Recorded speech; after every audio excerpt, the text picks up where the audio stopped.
Bismillahirrahmanirrahim. Assalamualaikum warahmatullahi wabarakatuh.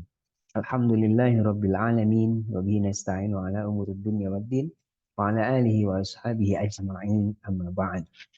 Teman-teman semua, alhamdulillah pada pertemuan kali ini diberikan kesehatan oleh Allah. Mudah-mudahan kesehatan ini kita maksimalkan untuk terus semangat di dalam belajar. Insya Allah di pertemuan kali ini kita akan belajar bersama tentang desain materi pembelajaran. Untuk mempersingkat waktu, marilah kita mulai belajar kita bersama pada pertemuan kali ini dengan membaca basmalah. Bismillahirrahmanirrahim. Apa yang akan kita bahas di pertemuan kali ini tentang desain materi pembelajaran. Desain materi pembelajaran yang akan kita bahas di pertemuan kali ini adalah pertama, bagaimana hakikat desain materi pembelajaran itu. Yang kedua adalah bagaimana kriteria pemilihan materi pembelajaran. Yang ketiga, sumber materi pembelajaran itu dari mana. Dan yang keempat, bagaimana kita mengemas materi dari pembelajaran itu. Nah, yang pertama tentang hakikat desain materi pembelajaran. Bagaimana hakikatnya?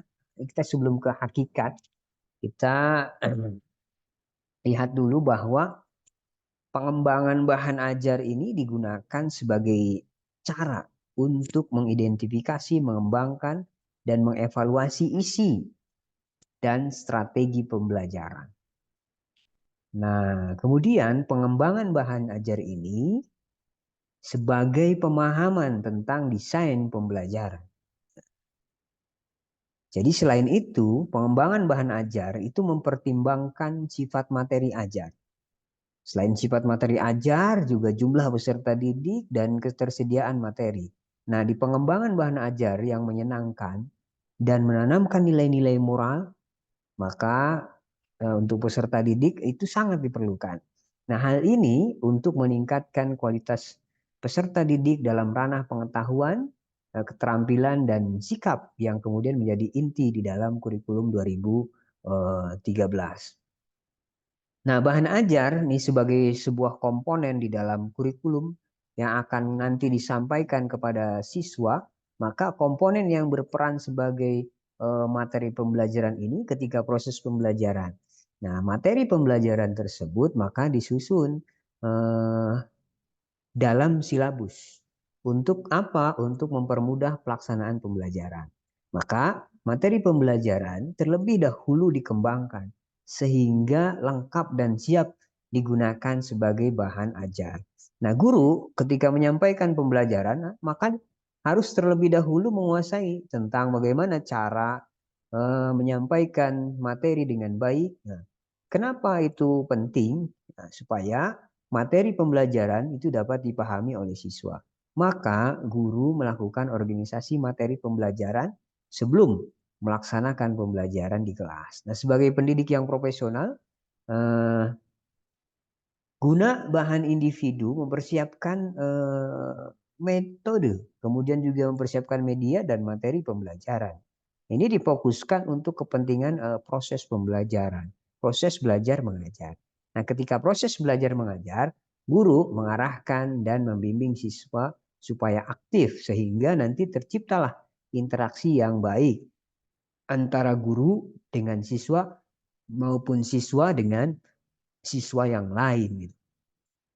Nah, kalau kita lihat masalah yang sering muncul di dalam yang dihadapi oleh guru di dalam kegiatan pembelajaran ini, yang memilih bahan ajar.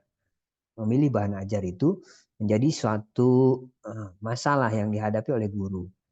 Menentukan bahan ajar, kemudian materi pembelajaran yang sesuai di dalam rangka membantu siswa mencapai kompetensinya. Nah, kenapa hal ini menjadi masalah? Disebabkan biasanya oleh kenyataan bahwa di dalam mencapai kompetensi, kurikulum atau silabus dan materi bahan ajar hanya dituliskan secara garis besar saja di dalam bentuk materi pokok. Nah, maka tugas guru untuk menjabarkan materi pokok tersebut sehingga menjadi bahan ajar yang lengkap. Nah, keberhasilan di dalam proses pembelajaran itu ditentukan oleh pendidik yang profesional, juga input yang baik, fasilitas seperti gedung, sekolah, alat pengajaran, dan perpustakaan itu juga menjadi faktor keberhasilan dari proses pembelajaran yang menentukan keberhasilannya. Nah, pemilihan bahan ajar yang tepat juga berkualitas itu sangat penting. Kenapa? Karena sebagai seorang pendidik, memilih bahan ajar yang akan digunakan dalam proses pembelajaran itu akan mempengaruhi nanti keberhasilan di dalam proses pembelajaran. Nah, apa sih hakikatnya dari desain materi pembelajaran ini? Hakikatnya adalah pertama, menurut Hamzah Uno, ini memberikan pendapat bahwa desainnya itu sebagai sesuatu cara yang memuaskan untuk membuat suatu kegiatan dapat berjalan dengan baik, disertai dengan berbagai langkah yang antisipatif guna memperkecil kesenjangan yang terjadi sehingga kegiatan tersebut mencapai tujuan yang telah ditetapkan. Nah, materi pembelajaran atau bahan ajar ini kalau kita lihat hakikatnya terdiri dari dua kata. Pertama materi dan yang kedua pembelajaran. Di dalam Kamus Besar Bahasa Indonesia kita lihat bahwa materi itu diartikan dengan benda. Benda atau bahan dan segala sesuatu yang tampak. Nah, sedangkan kalau pembelajaran itu diartikan dengan petunjuk yang diberikan kepada orang supaya diketahui atau diturut. Maka berdasarkan arti kata tersebut, maka materi pembelajaran kita bisa artikan dengan sesuatu yang tampak sebagai petunjuk yang diberikan kepada peserta didik berupa materi yang akan diterima oleh peserta didik. Nah, di sisi lain, definisi materi pembelajaran ini hampir sama dengan definisi materi ajar atau bahan ajar. Materi pembelajaran atau materi apa namanya? Ajar adalah pengetahuan, sikap, dan keterampilan yang harus dimiliki, harus dipelajari siswa di dalam rangka mencapai standar kompetensi yang telah ditentukan. Nah, materi pembelajaran ini pada hakikatnya tadi pengetahuan, nilai-nilai, kemudian keterampilan sebagai isi dari suatu mata pelajaran yang diarahkan nantinya untuk mencapai tujuan pembelajaran. Sehingga dapat dikatakan bahwa materi pelajaran adalah berbagai pengalaman yang akan diberikan kepada si siswa selama mengikuti proses pendidikan atau proses pembelajaran. Nah, kemudian menurut Merrill ini ya membedakan isi materi pelajaran melalui 4. Pertama ada fakta, kemudian ada konsep, ada prosedur, dan prinsip. Fakta itu apa sih? Fakta itu adalah sifat dari suatu gejala, peristiwa, benda yang wujudnya dapat ditangkap oleh panca indera. Nah, kalau fakta itu merupakan sebuah pengetahuan yang berhubungan dengan data-data spesifik atau tunggal, baik yang telah maupun yang sedang terjadi. Itu fakta yang dapat diuji atau diobservasi. Nah, contoh ibu kota adalah Jakarta. Itu merupakan sebuah fakta. Karena memang pada kenyataannya demikian. Sekarang kan akan dialihkan kemana? Ibu kota Nusantara di mana? Di Kalimantan. Nah, demikian juga halnya dengan manusia berjalan dengan kakinya. Itu merupakan suatu fakta yang dapat dirasakan dan dapat dilihat oleh indera. Itu fakta merupakan sebuah materi pelajaran yang paling sederhana. Karena materi ini sifatnya hanya mengingat hal yang spesifik. Nah, selain dari fakta, kemudian ada konsep. Nah, isi materi menurut Merrill itu yang kedua ada konsep. Konsep itu abstraksi kesamaan atau terhubungan dari sekelompok benda atau sifat. Suatu konsep ini memiliki bagian yang dinamakan atribut. Atribut adalah karakteristik yang dimiliki suatu konsep.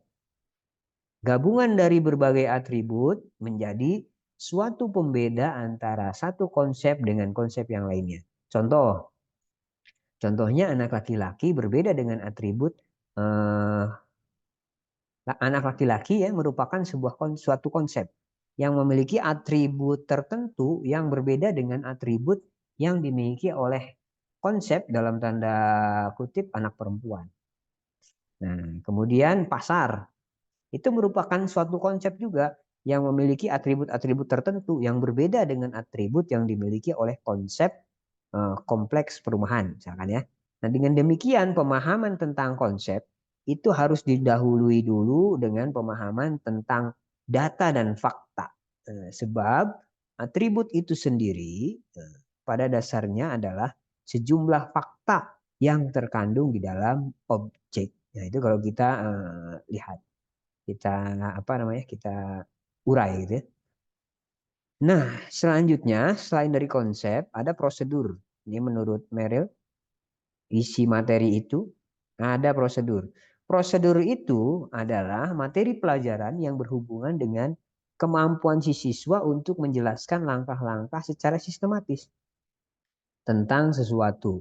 Misalnya, prosedur tentang langkah-langkah melakukan suatu percobaan, langkah-langkah membuat suatu karangan, dan lain sebagainya.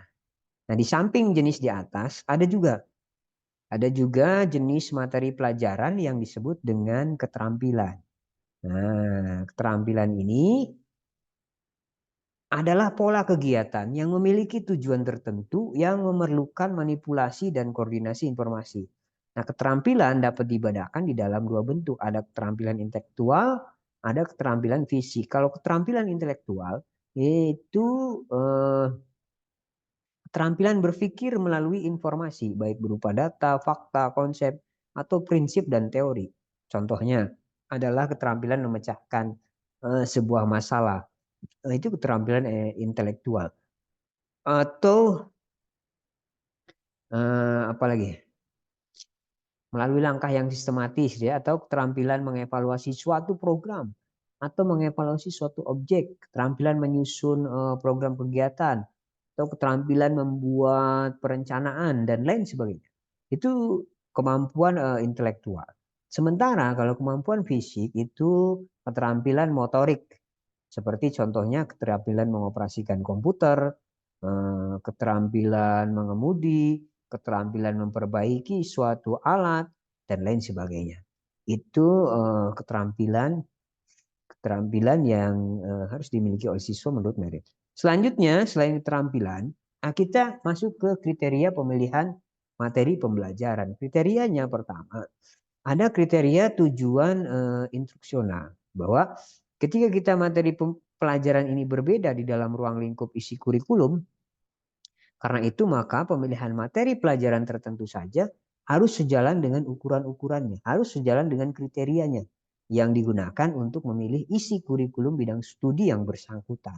Nah, kriteria pemilihan materi pelajaran yang akan dikembangkan di dalam sistem instruksional dan yang mendasari penentuan strategi belajar mengajar diantaranya, yaitu pertama ada kriteria tujuan instruksional. Artinya apa? Suatu materi pelajaran yang terpilih itu dimaksudkan untuk mencapai tujuan instruksional khusus atau tujuan-tujuan tingkah laku. Karena itu, maka materi tersebut supaya sejalan dengan tujuan-tujuan yang telah dirumuskan. Yang kedua, materi pelajaran, kriterianya itu pemilihan materi pelajaran. Yang kedua, materi pelajaran ini supaya terjabar. Artinya apa? Perincian materi pelajaran berdasarkan pada tuntutan di mana setiap TIK itu telah dirumuskan secara spesifik. Nah, kemudian dapat diamati dan terukur. Nah, maka ini berarti terdapat keterkaitan yang erat antara spesifikasi tujuan dan spesifikasi materi pelajaran. Nah, yang ketiga ada kriteria pemilihan materi pelajaran. Kriterianya apa? Kriteria yang ketiga ini harus relevan dengan kebutuhan siswa. Artinya apa harus relevan dengan kebutuhan siswa? Artinya bahwa kebutuhan siswa yang pokok bahwa mereka itu ingin berkembang berdasarkan potensi yang dimilikinya. Karena setiap materi pelajaran yang akan disajikan itu hendaknya dia sesuai dengan usaha untuk mengembangkan pribadi siswa secara bulat dan utuh, maka ada beberapa aspek, di antaranya adalah pengetahuan sikap, nilai, dan keterampilan. Itu yang ketiga. Dan yang keempat, kriteria pemilihan dari materi pelajaran ini kesesuaian dengan kondisi masyarakat. Artinya bahwa siswa dipersiapkan untuk menjadi warga masyarakat yang berguna dan mampu hidup mandiri. Nah, di dalam hal ini, materi pelajaran yang dimiliki itu hendaknya turut membantu mereka memberikan pengalaman edukatif yang bermakna bagi perkembangan mereka menjadi manusia yang mudah menyesuaikan diri. Itu yang keempat. Kemudian yang kelima, materi pelajaran ini harus mengandung segi-segi etik. Artinya apa?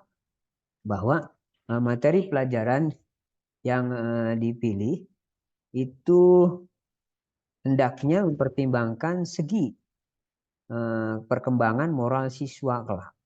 Bahwa pengetahuan dan keterampilan yang bakal mereka peroleh itu dari materi pelajaran yang telah mereka terima itu diarahkan untuk mengembangkan dirinya sebagai manusia yang etik sesuai dengan sistem nilai dan norma-norma yang berlaku di masyarakat. Yang keenam, materi pelajaran tersusun dalam ruang lingkup dan urutan yang sistematis dan logis. Jadi harus tersusun secara bulat dan menyeluruh, kemudian terbatas juga ruang, terbatas ruang gitu ya, ruang lingkupnya. Nah, secara berurutan juga. Terpusat pada satu topik masalah tertentu juga materinya disusun secara berurutan dengan cara dihadapkan isi materi tersebut akan lebih mudah diserap oleh si siswa dan dapat segera dilihat keberhasilannya. Baik, sebentar dulu ini baterainya sepertinya mau habis, colok dulu. Kemudian yang ke berapa nih? Yang ketujuh. Yang ketujuh, kriteria di dalam kita memilih materi pelajaran itu, kriteria yang ketujuh adalah bahwa materi pelajaran yang bersumber dari buku, sumber yang baku, pribadi guru yang ahli, dan masyarakat. Nah, faktor ini perlu diperhatikan di dalam memilih materi pelajaran. Kenapa? Karena buku sumber yang baku umumnya itu disusun oleh para ahli di dalam bidangnya dan disusun berdasarkan GBPP, garis besar program pengajaran, dan yang berlaku. Nah, kendati pun belum tentu lengkap sebagaimana yang diharapkan, guru yang ahli penting. Oleh sebab itu sumber utama memang adalah guru itu sendiri. Guru dapat menyimak semua hal yang dianggapnya perlu untuk disajikan kepada para siswa berdasarkan ukuran kepribadiannya. Inilah kriteria dalam pemilihan materi pembelajaran. Ada 7 minimal. Bahwa kriterianya tujuannya harus sesuai dengan tujuan instruksional, gitu ya. Materi pelajarannya harus juga terjabar, relevan juga dengan kebutuhan siswa, sesuai juga dengan kondisi masyarakat, mengandung segi etik, dan sampai yang terakhir bersumber dari buku sumber yang baku, pribadi guru yang ahli, ataupun masyarakat. Nah, selanjutnya setelah kita mengetahui kriteria, selanjutnya adalah sumber materi pembelajaran. Sumbernya dari mana sih? Ya. Sumbernya bisa kita lihat ada 4 sini. Kalau kita lihat ya. Nah, untuk menghasilkan lulusan yang punya kemampuan utuh, itu diperlukan pengembangan pembelajaran untuk kompetensi secara sistematis dan terpadu. Agar siswa dapat menguasai setiap kompetensi secara tuntas atau mastery learning.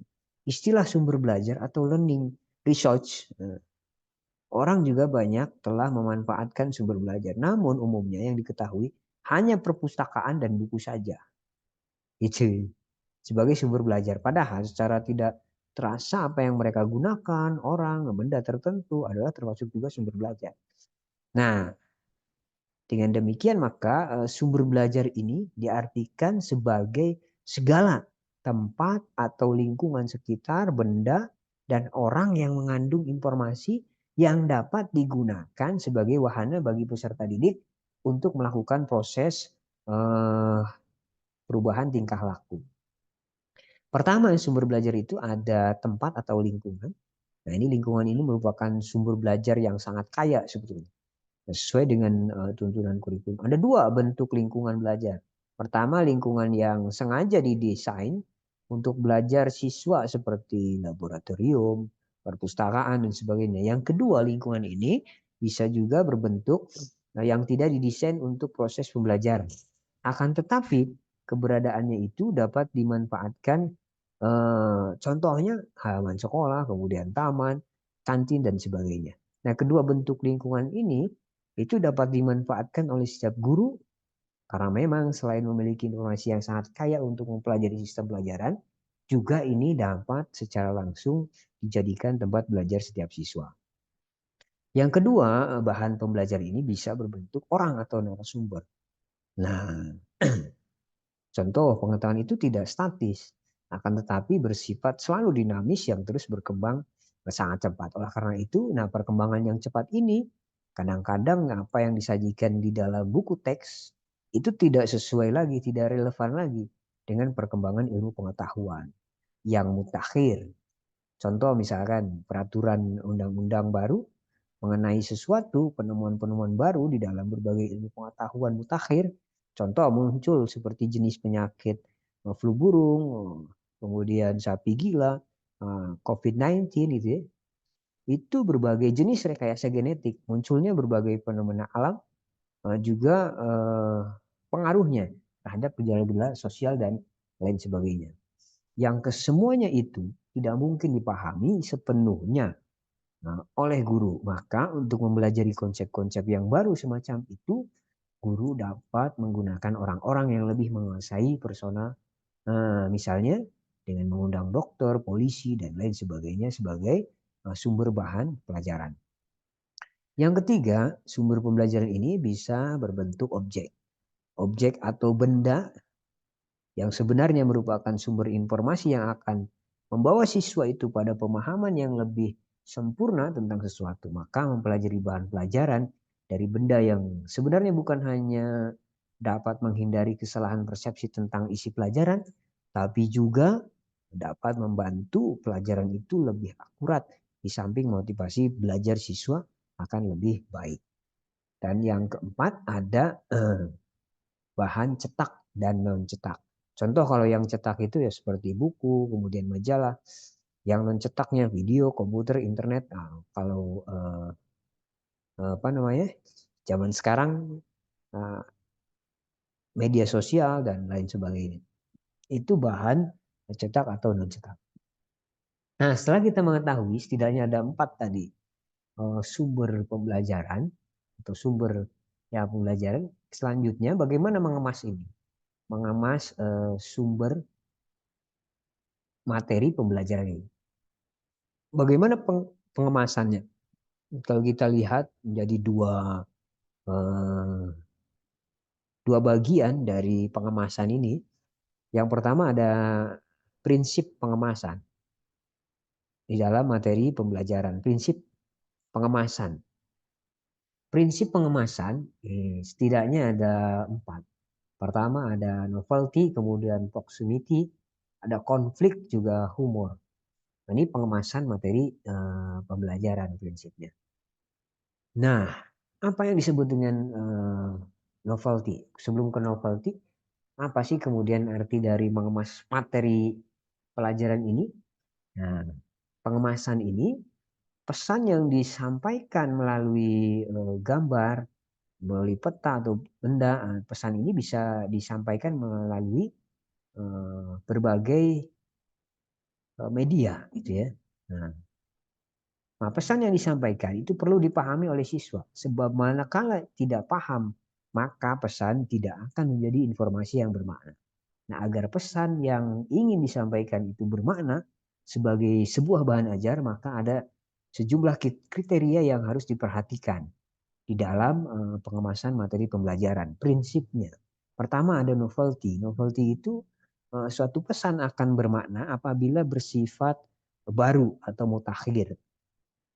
Pesan yang usang gitu ya, atau sebenarnya telah diketahui oleh siswa, maka akan mempengaruhi tingkat motivasinya dan perhatian siswa di dalam mempelajari bahan pelajaran ini. Maka setiap guru perlu mengikuti berbagai kemajuan dan perkembangan ilmu pengetahuan sesuai dengan bidang studi yang diajarkan. Contoh, melalui informasi yang terdapat dalam jurnal, kemudian pelacakan internet, dan lain sebagainya.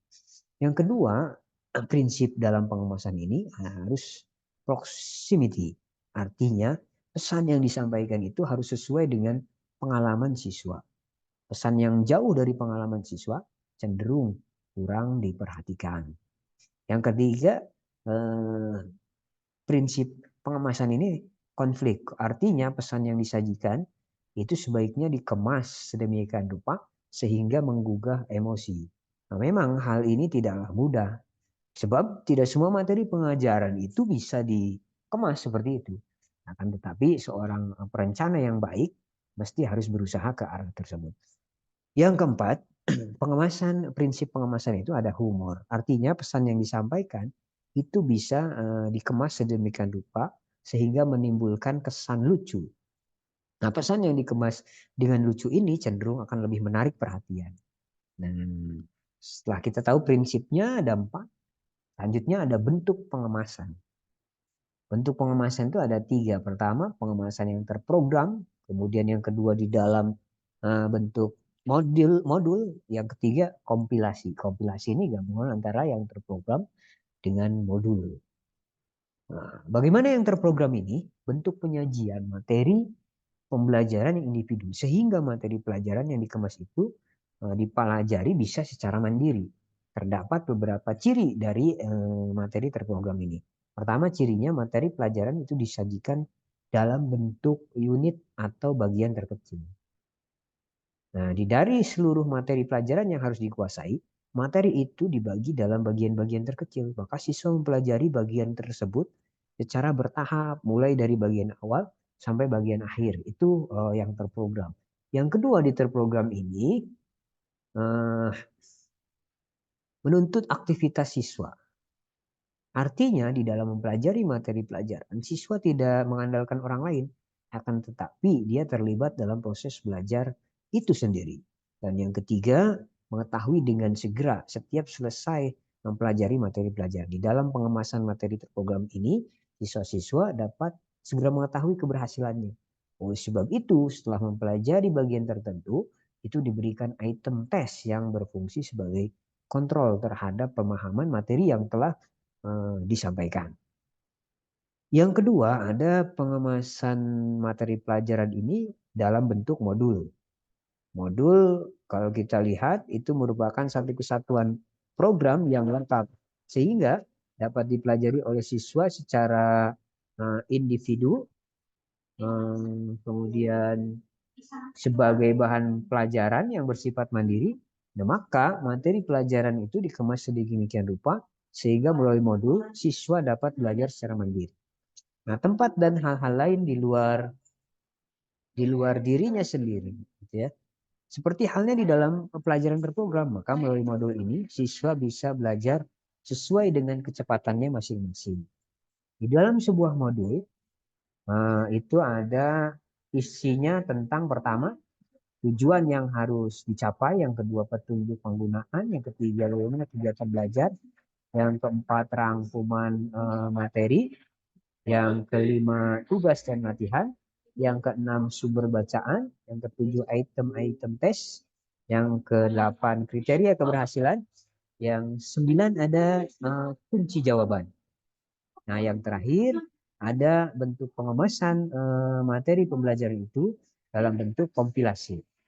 Kompilasi ini pengemasan yang disusun dengan mengambil bagian-bagian yang dianggap perlu dari berbagai sumber belajar dan menggabungkannya menjadi satu kesatuan untuk dipelajari siswa. Nah, sumber belajar yang menjadi bahan kompilasi ini biasanya berasal dari buku-buku teks yang dianggap langka sehingga nanti sulit didapatkan oleh siswa. Manfaat yang bisa diambil dari pengemasan materi pelajaran kompilasi ini diantaranya adalah siswa dapat belajar secara utuh dari bahan-bahan yang diperlukan sehingga menghemat waktu dan biaya. Nah, agar materi pelajaran yang disampaikan secara sistematis, maka penyusunannya dapat mempertimbangkan hal-hal sebagai berikut di dalam kompilasi. Pertama, tentukan dulu tujuan yang harus dicapai oleh pengemasan materi pelajaran sistem kompilasi. Yang kedua, kemukakan secara ringkas tentang bahan-bahan yang dikompilasikan. Yang ketiga, jelaskan petunjuk dalam mempelajari bahan kompilasi ini. Yang keempat, buatlah alat tes untuk mengukur keberhasilan siswa. Yang kelima, antara satu bahan yang diambil dari satu sumber dan sumber lain itu diberi penyekat. Akhirnya, dapat dikatakan bahwa materi pelajaran pada hakikatnya,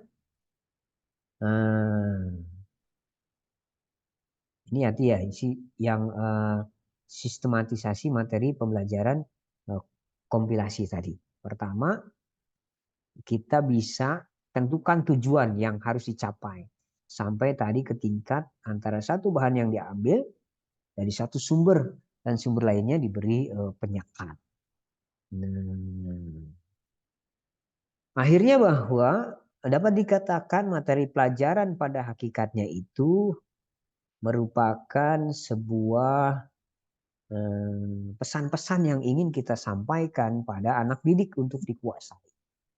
Nah, agar pesan yang ingin disampaikan itu bermakna sebagai bahan ajar, maka ada sejumlah kriteria yang harus diperhatikan tadi. Di antaranya kriterianya adalah prinsipnya pertama novelty, kemudian proximity, kemudian konflik, dan humor. Nah, itu bisa disampaikan. Prinsipnya ada 4 di dalam agar pesan yang ingin disampaikan itu yang bermakna itu sebagai bahan ajar ini tersampaikan. Maka kriteria pemilihan materi pelajaran yang akan dikembangkan di dalam sistem instruksional dan yang mendasari penentuan strategi belajar mengajar di antaranya yaitu tadi ada kriteria tujuan instruksional, materi pelajaran yang supaya terjabar, relevan dengan kebutuhan siswa, kemudian kesesuaian dengan kondisi masyarakat, materi pelajaran mengandung segi-segi etik, dan sebagainya. Maka identifikasi satuan bahasa meliputi penentuan satuan bahan pelajaran sebagai landasan bagi satuan pelajaran dan cara menentukan satuan pelajaran, salah satunya menetapkan satuan-satuan konsep dan pengertian atau masalah sebagai suatu bahasa. Nah, istilah sumber belajar atau learning research,